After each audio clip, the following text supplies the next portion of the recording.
आइए जानते हैं आगे की कहानी। नीरज और शिविन काम से बाहर आए हुए थे, तभी दोनों रेस्टोरेंट में जाते हैं, जहां शिविन जया को देखता है और जानबूझकर उसके सामने नीरज को पापा कहकर पुकारता है, जिसके नीरज उसे जल्दी से लेकर वहां से चला जाता है। नीरज को जाते देख सिद्धि कहती है, ये नीरज था ना। उसके बाद पर जया अपना सिर हाँ में हिला देती है, तो सिद्धि पूछती है, तो नीरज के साथ वो बच्चा कौन था? उसके सवाल पर जया, वो ही तो है नीरज का बेटा। इतना बोल वो वहीं बैठे रोने लगती है और उसकी बात सुन सिद्धि शॉक हो जाती है। सिद्धि जया से कहती है, वो नीरज का बेटा था? जया रोते हुए, हाँ। उसकी बात सुन सिद्धि कहती है, ये कैसे हो सकता है? उसके सवाल पर जया कहती है, जैसे होता है। इतना बोल वो फिर से रोने लगती है, तो सिद्धि उसे डपटते हुए, पहले तुम ये रोना बंद करो। उसकी बात सुन जया चुप हो जाती है, तो सिद्धि कहती है, तुम में दिमाग है या नहीं? वो बच्चा 12-13 साल का लग रहा था और नीरज की उम्र है 23 साल। उसकी बात सुन जया कहती है, मतलब नीरज बचपन में ही पापा बन गया था और उसने मुझे धोखा दिया। इतना बोल वो फिर रोने लगती है, तो सिद्धि तेज आवाज में कहती है, चुप, एकदम चुप। उसके चिल्लाने से जया एकदम चुप हो जाती है, तो सिद्धि कहती है, बेवकूफ़ लड़की, पहले बात को पूरी तरह समझ तो लो। इतना बोल वो कुछ देर रुक फिर कहती है, वो बच्चा 13 साल का है और नीरज की उम्र भी लगभग 23 साल है। इसका मतलब है कि वो बच्चा नीरज का नहीं है। उसकी बात सुन जया कंफ्यूज होकर उसे देख, तुम्हें कैसे पता? सिद्धि उसके पास बैठे उसे समझाते हुए, जया उस बच्चे की उम्र 13 साल है, मतलब जब वो पैदा हुआ तब नीरज 10 साल का था। तो सोचो 10 साल के उम्र में कोई लड़का बाप कैसे बन सकता है? उसकी बात सुन जया अपना सिर खुजलाते हुए, तो फिर उसने नीरज को पापा क्यों कहा? उसकी बात पर सिद्धि, वो तो नहीं पता। उसकी बात सुन जया फिर उदास हो जाती है, तो सिद्धि कहती है, पर हम पता कर सकते हैं। उसकी बात सुन जया खुश हो जाती है। यहाँ नीरज शिविन को बाहर लेकर आकर सीधा अपने गाड़ी में बैठा गाड़ी स्टार्ट कर वहां से निकल जाता है। कुछ दूर जाने के बाद नीरज शिविन को देख, तुमने मुझे फिर उसके सामने पापा बुलाया? शिविन उसे देख, किसके सामने? उसके सवाल पर नीरज सामने देखते हुए, तुम जानते हो? शिविन, ओह, आपकी गर्लफ्रेंड के सामने? नीरज, वो मेरी गर्लफ्रेंड नहीं है। शिविन, जानता हूँ, एक्स गर्लफ्रेंड है। उसकी बात सुन नीरज बस गहरी सांस लेता है, तो शिविन कहता है, पर मेरे आपको पापा बुलाने पर वो रोने क्यों लगी? उसके सवाल पर नीरज, मुझे नहीं पता। शिविन, आप दोनों का ब्रेकअप क्यों हुआ? उसके सवाल पर नीरज कुछ नहीं कहता है, तो शिविन, आपको नहीं बताना मत बताओ, मैं खुद ही अंदाजा लगा लेता हूँ। इतना बोल वो कुछ सोचते हुए, आप अमीर और वो गरीब है, या के बीच कोई तीसरा आ गया, या आप में कोई बुरी आदत हो, या शायद उसने आपके साथ टाइम पास किया हो।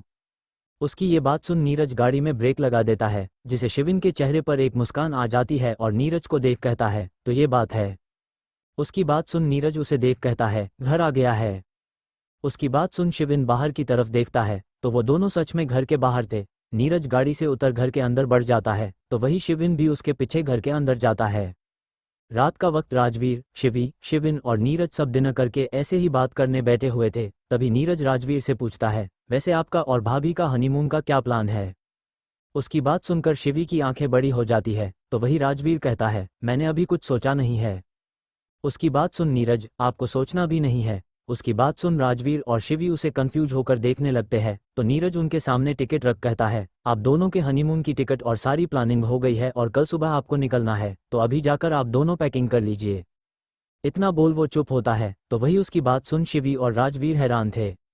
राजवीर टिकट देखता है, जो पेरिस की थी। राजवीर नीरज से, ये सब तुमने? नीरज उसे बीच में रोक, नहीं, मैंने नहीं, डैड ने किया है।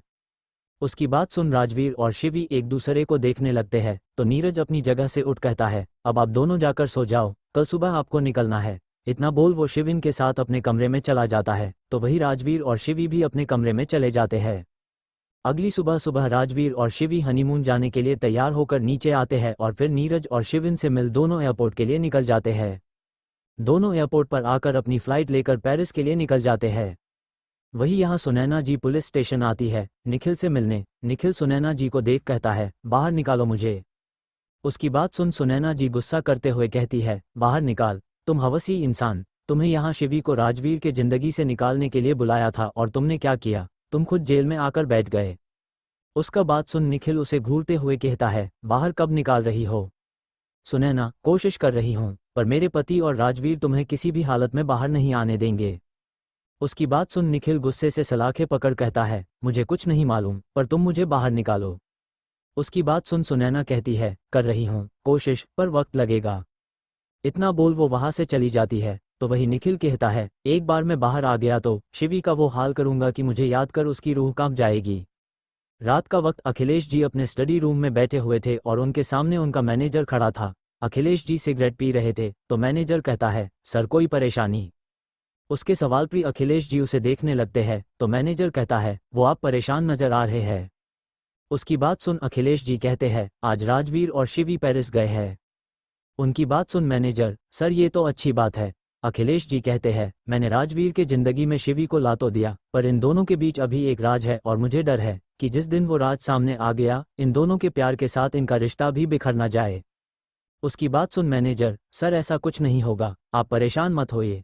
उसकी बात सुन अखिलेश जी कुछ नहीं कहते हैं, पर स्टडी रूम के दरवाजे पर खड़ी सुनैना जी ये सब सुन लेती है और फिर अपने मन में कहती है, ऐसा कौन सा राज है जो राजवीर और शिवी के प्यार को ही खत्म कर दे। अब तो पता लगाना ही पड़ेगा। इतना बोल वो वहां से चली जाती है।